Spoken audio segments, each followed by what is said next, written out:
ይህ አዋዜ ልዩ ሰበር ነው። ኢራን አሜሪካ ሌሊቱን ለወሰደችባት የጦር ጀቶችና የሚሳኤል ሩምታዎች በቀል በጆርዳን የአሜሪካ አልአዝራቅ የአየር ጦር ሰፈርን በመደብደብ ተቋሙንና በርካታ የአሜሪካ ጦር ጀቶች ማውደሟን የሀገሪቱ ዜና አገልግሎት አስታወቀ። የኢራን የሚሳኤል ሩምታና የሰው አልቦች ወጀብ የዮርዳኖስ ሰማይ ላይ መድረሳቸውን ተከትሎም አሜሪካ በዛ ለሚኖሩ ዜጎቿም በጥንቃቄ መጠለያ ውስጥ እንዲቆዩ በጥብቅ ስታሳስብ ነበረ። ኢራን የበቀል ሩምታዎች አድማሷን በማስፋት ከዮርዳኖስ በተጨማሪ ኩዌትና ባህሬን ላይ ሩምታዎች ከፍታ ነበር። ኢራን በክልሏ የሚገኙ የአሜሪካንን ጦር ሰፈሮች ስትወቅር የአሁኑ ሁለተኛ መሆኑ ነው። በተከታታይ ቀናት ኢራን ጆርዳን ውስጥ የአሜሪካ አየር ኃይል ጦር ሰፈርን ክፉኛ በመጉዳት በውስጡ የነበሩ በርካታ የአሜሪካ ጦር ጀቶች ማውደሟን ከመግለጿ በተጨማሪ ከዚህ በኋላ የሆርሙዝ ሰርጥ ከቶም የማይታለፍበት ዝግ መሆኑን አስገንዝባለች። ከዚህ ጋር በተያያዘ በዛሬው የመልሶ ማጥቃት እርምጃዋ 2 መርከቦችን መምታቷን አስታውቃለች። በሰርጡ ለመተላለፍ የሞከሩ ይሁንና አሜሪካ ሰርጡ ኢራን እንዳለችው ዝግ አይደለም፣ መርከቦች አሁንም ይተላለፉበታል ትላለች።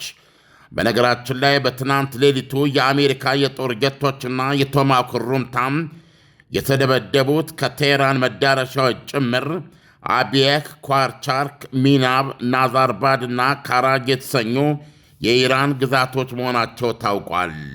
በተጨማሪም የሆርሙዝ ሰርጥ አቅራቢያ የሆኑ ደቡባዊ ግዛቶች ሲሪክ፣ ባንዳር አባስ፣ ከሽምና ካርግ ደሴት ተደብድበዋል። በፋርስ አውራጃ በምትገኘው ሺራዝም ፍንዳታዎች ሰምተዋል።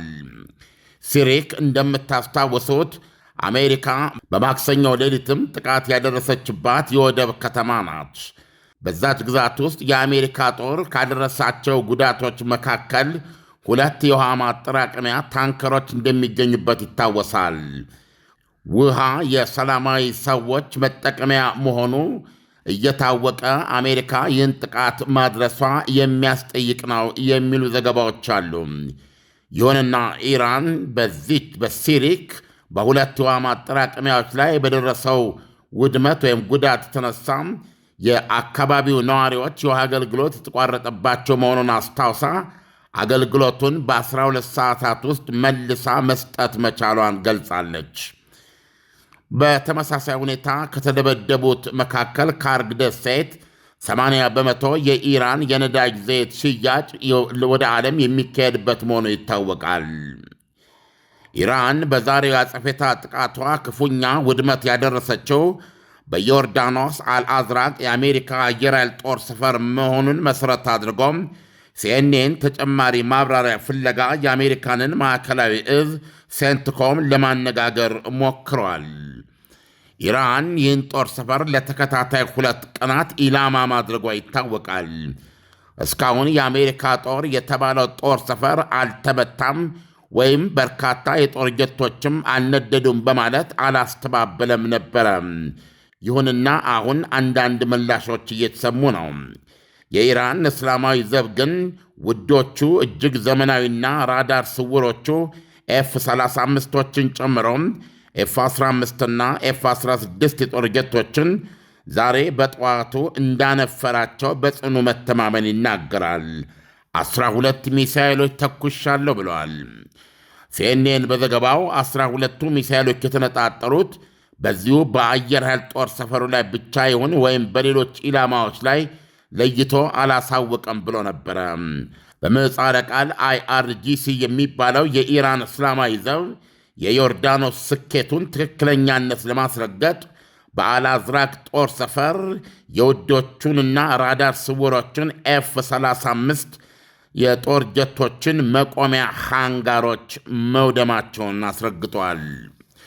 ይሁንና የአሜሪካ ወታደራዊ ባለሥልጣን ቀደም ሲል እንደጠቀስኩላችሁ ሲኤንኤን ምላሽ ለማግኘት ሞክረው ነበረ። ከዛ አንጻር ለሲኤንኤን እንደተናገሩት የኢራን ጥቃት ከባድ ጉዳት አለማድረሱንና ምንም የተገደለ ሰው አለመኖሩን እንደዚሁም ከሞላ ጎደል ሁሉም ሚሳኤሎችና ሰው አልቦች ተጨናክፏል ወይም ቦታው አልደረሱም ብለዋል።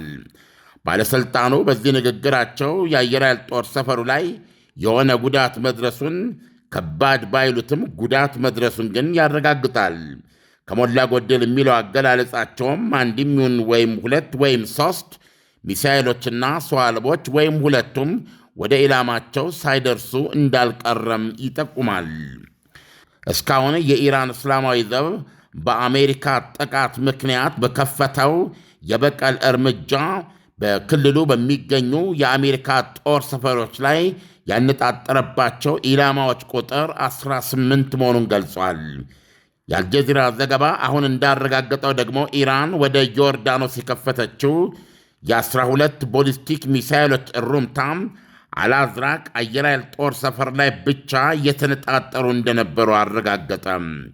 ዘቡ እንዳስገነዘበው የጦር ጀቶቹ ስምሪት ሰጥቷቸው ወደ ኢራን ሊበሩ ትዕዛዝ በመጠባበቅ ላይ የነበሩ ናቸው። በቅጽበት በተካሄደባቸው የኢራን እሩምታ ብዙዎቹ ወድመዋል፣ በዋነኛነት ኤፍ-35ቶች ብለዋል። በ5.9 ሚሊዮን ብር ሙሉ ክፍያ ባለ 2 መኝታ የቦሌ ጉረቤት በሆነችው ጃክሮስ ላይ ኮምፓውንድ አፓርትመንት ቤቶችን ከሸዋ ሪል ስቴት 25% ቅናሽ የተደረገላቸውን ቤቶች በካሬ በ63 ሺህ ብር ብቻ። ድርጅታችን ሸዋ ሪል ስቴት የሸዋ ሾፒንግ ሴንተር እህት ኩባንያ ሲሆን ባለፉት 2 ዓመታት ከ100 በላይ ቤቶችን አስረክበናል። አሁን ደግሞ ከ10% ቅድመ ክፍያ ጀምሮ ለሚከፍሉ በካሬ በ83 ሺህ ብር ብቻ ባለ 2 መኝታ በ790 ሺህ ብር ቅድመ ክፍያ ብቻና በ7.9 ሚሊዮን ሙሉ ክፍያ ባለ 3 መኝታ በ1.1 ሚሊዮን ቅድመ ክፍያና በ11 ሚሊዮን ሙሉ ክፍያ ይግዙ። ይህ ቤት ዋጋ ለ10 ቤቶች ብቻ ስለሆነ ይደውሉ። ዳንኤል አይ ቲንክ አንድ ነገር መቀበል አለብን። የኢራን ሚሳኤሎች በየጊዜው የራሳቸውን ለውጦች እያደረጉ ነው የመጡት። ይህን ሁላችንም የምናስታውሰው ነው። ከእስራኤል ጋር በተደረጉት 3 ዙር ፍልሚያዎች በብዛት እንደዚሁም ደግሞ በሰላጡ ሀገሮች ላይ በሚካሄደው የተተኮሰ ሁሉ ይመታል ማለት አይደለም።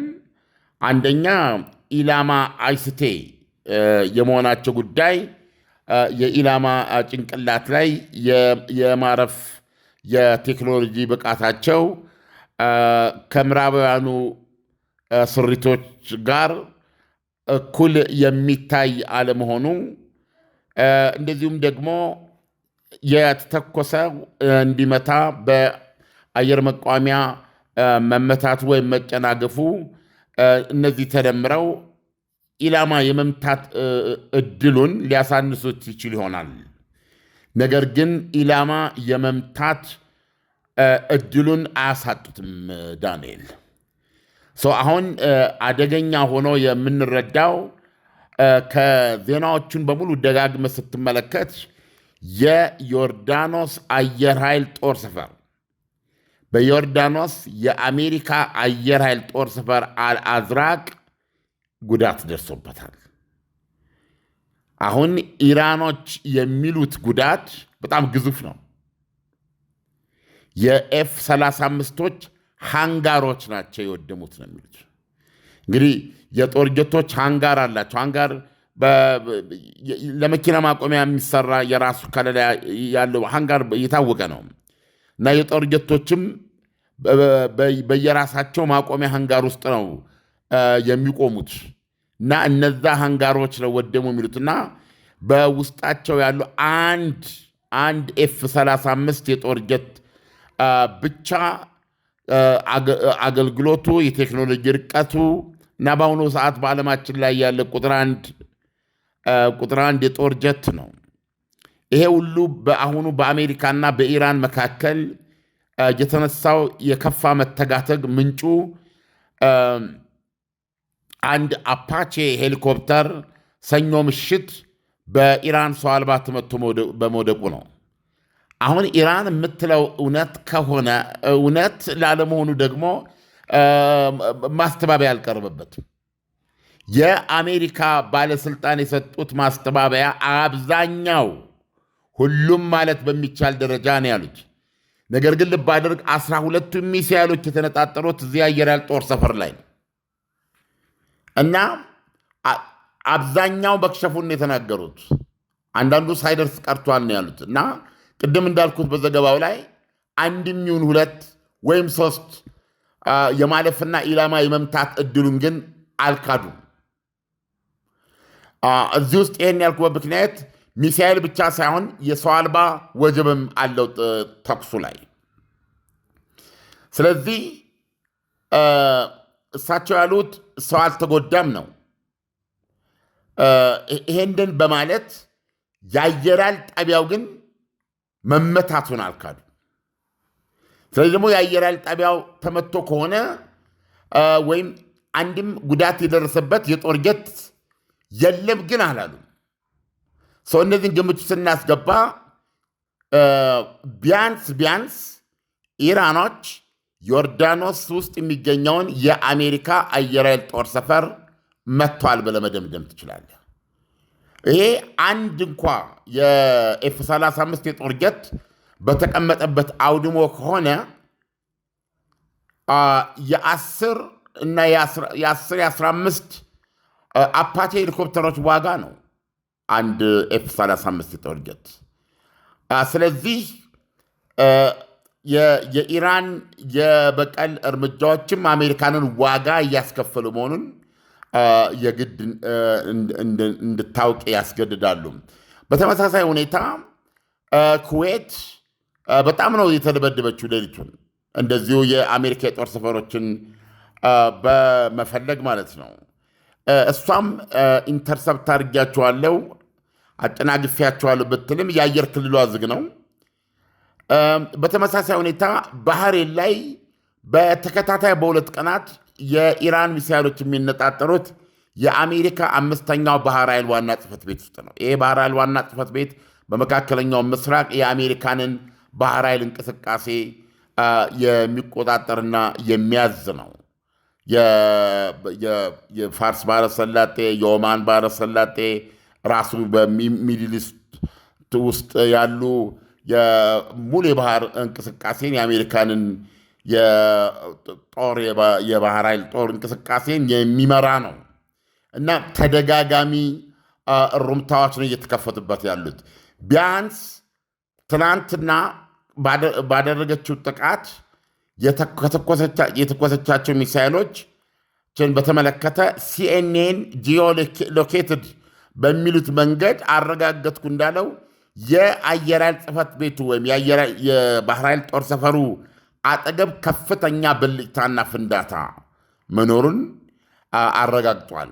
እነዚህ ነገር ስትደመድምና በተለይ ዮርዳኖስ ላይ የግማሽ ቢሊዮን ዶላር ዋጋ ያለው የአሜሪካ ራዳር ጣቢያ አንድ ራዳር 2 ራዳር በተነጣጠረ የሚሳኤል ምት መውደሙን ከዚህ በፊት ዘግበናል። በተመሳሳይ ሁኔታ የተባበሩት አረብ ኤሚሬትስም እንዲሁ የአሜሪካ የራዳር በጣም ውድ ነው። እነዚህ ራዳሮች የዚህ ታድ የሚባለው የአሜሪካ የቦሊስቲክ ሚሳይሎች እዛ ሰማያት ላይ ነው የሚጨነግፋቸው። የአንዱ ሚሳይል ዋጋ 6 ወይ 7 ሚሊዮን ዶላር ነው ዳንኤል። እና እሱ ራዳሮቹ እጅግ ከባድ ናቸው። ዋጋቸውም በ500 ሚሊዮን ዶላር ነው። ይገርማል። የተባበሩ ይሄንን ምንድነው ዮርዳኖስ ውስጥ አውድማለች ኢራን።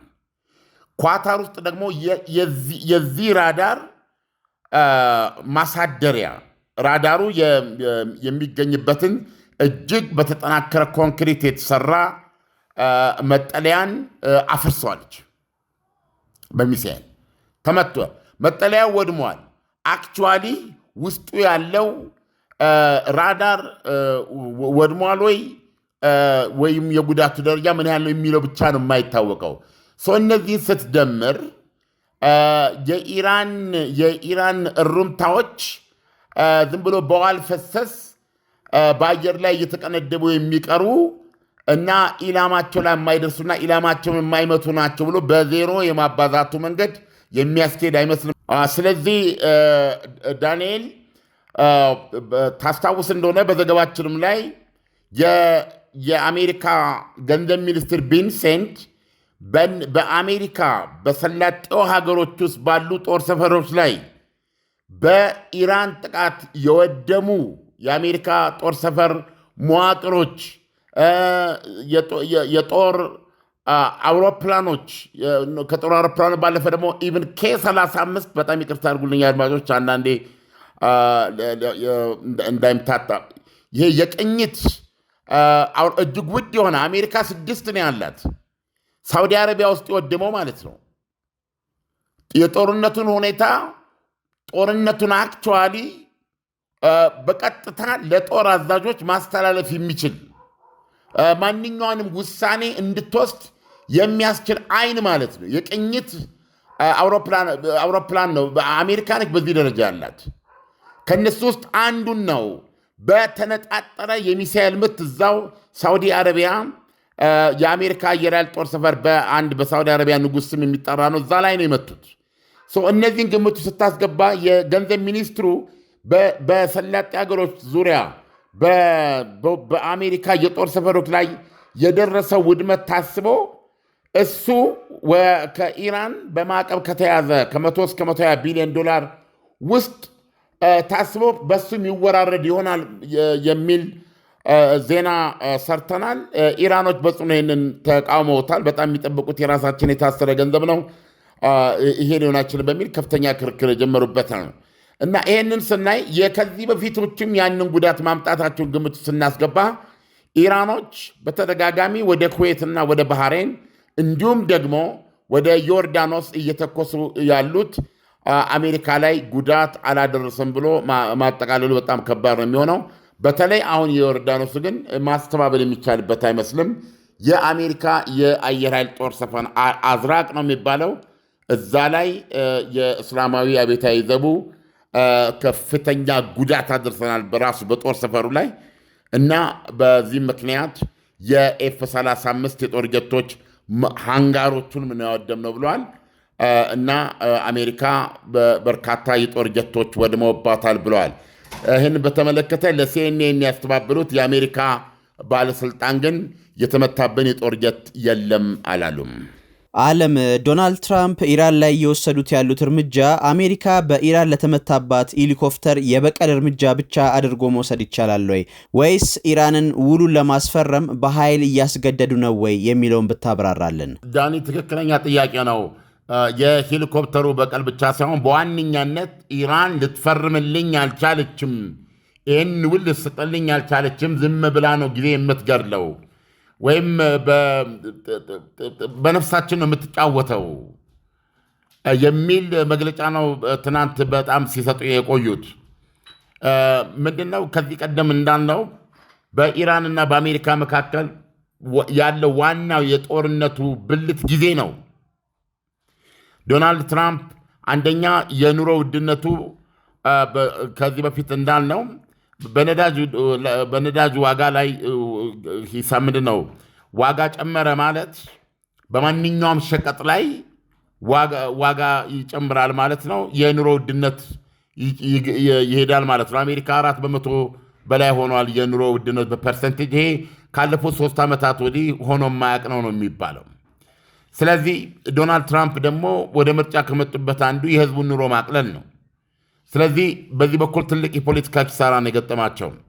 የሚሰጡት የህዝብ አስተያየት መመዘኛዎችም ለእሳቸው በጣም ዝቅተኛ ውጤት እያሳዩ ያሉበት ምክንያት አንዱ ይሄ ነው። ሁለተኛ ደጋግመን እንደምንናገረው የህዳሩ ምርጫ አለ፣ የአጋማሽ ጊዜ ምርጫ። አሁን የእሳቸው ሪፐብሊካን ፓርቲ በኮንግረስም በሴኔትም አንጻራዊ የቁጥር ብልጫ ስላለው ነው በነፃነት ብዙ ነገሮችን እያደረጉ ያሉት። በዚህ በህዳሩ አጋማሽ ምርጫ ላይ ዲሞክራቶች ምክንያቱም በእሳቸው ላይ የሚመዘገቡ የፖለቲካ ክስረቶች ውጤቱ በሪፐብሊካን እጩዎች ላይ ነው። ስለዚህ በኮንግረስ ውስጥ ያገኙትን የበላይነት አንጻራዊ የበላይነት በሴኔት ውስጥ ያላቸውን በሚያሳጣ መልኩ ዲሞክራቶች በሪፐብሊካኖች ድክመት በህዝብ ሮሮ ላይ ተመስርተው አሸንፈው የሚገቡበት ሁኔታ በጣም ሰፊ ሆኖ ነው የሚታየው። ይሄ ጦርነት በራሱ በህዝብና በምክር ቤቱ ያልተወደደ ነው። ስለዚህ ዶናልድ ትራምፕ ይህን ቶሎ አጠናቀው መውጣት ነው የሚፈልጉት እና ፖለቲካዊ ኪሳራውን ለመቋቋም ለምሳሌ የዚህ ጦርነት አውቶማቲካሊ መቆም የሆርሙዝ ሰርጥን ሙሉ በሙሉ መከበት ስለሚያረጋግጥ የነዳጅ ዋጋው ተመልሶ ወደ ነበረበት ይወርዳል። የኑሮ ውድነቱ ይቀንስላቸዋል። ባላቸው ጊዜ ደግሞ እንደ ሪፐብሊካን ፓርቲ መሪነት እንደ የራሳቸውን የፖለቲካ ማስተካከያዎች የፖለቲካ ድሎች በማሳየት በአሸናፊነት እዚህም ጦርነቱን ቋጭቶ መውጣታቸው እነዚህ ሁሉ ታሳቢ ሆነው ምርጫው ላይ ጥሩ ውጤት ሊያመጣልኝ ይችላል ብለው ሊንቀሳቀሱ የሚችሉበት ነው። ስለዚያ ጊዜ እየሄደ በመጣ ቁጥር ምንም ማድረግ ሳይችሉ ወደ ህዳር እየተገፉ ነው ዶናልድ ትራምፕ። በዚህ የተነሳ በሄሊኮፕተሩ በቀል ቢጀመርም አሁን ግን እስክትፈርም እደበድባለሁ የሚል ነው። ለምሳሌ የዛሬው ድብደባ በጣም ከባድ ነው። ከትናንትናው ይልቅ 49 ቶማሃውክ ሚሳይሎች የተተኮሱበት ነው። እንደገና ምን ብለዋል? ነገም እደበድባለሁ ብለዋል። ማለት ዛሬ ማለት ነው። ዛሬ ደግሞ እስክትፈርም ድረስ የሚል ነው። እንግዲህ አሁን ደግሞ በኢራኖች በኩል እየተሰጠ ያለው ምላሽ ምንድን ነው? በአሜሪካ ማስፈራሪያም ሆነ ወታደራዊ ጥቃት አንበገርም፣ ይልቁንም እንበቀላለን፣ አካባቢውን ሲኦል እናደርገዋለን፣ ሆርሙዝ ሰርጥን ጠርቅመነዋል ከዚህ በኋላ ብለዋል። በዛሬው ዕለት ጠዋት 2 መርከቦችን መጥተዋል ወይም ደግሞ እንደመቱ ነው የገለጹት። ዩሲም አሁንም የምንሰማው የኢራን የበቀል ጥቃቶች ናቸው። ሳውዲ አረቢያ ላይ በርካታ የጦር ጀቶች መትቻለው ነው። ስለዚህ አሁን ነገሮች በጣም የተጋጋሙበት ሁኔታ ነው። በነገራችን ላይ ዶናልድ ትራምፕ የአሜሪካ የዛሬ ሌሊት ድብደባ ከባድ ከመሆኑ የተነሳ የኢራን ባለስልጣኖች ቀጥታ ደወሉልኝ ነው ያሉት ወደ ዋይት ሃውስ። ኢራን የሰጠችው መግለጫ በፍጹም ያልሆነ ነገር ነው የሚል ነው።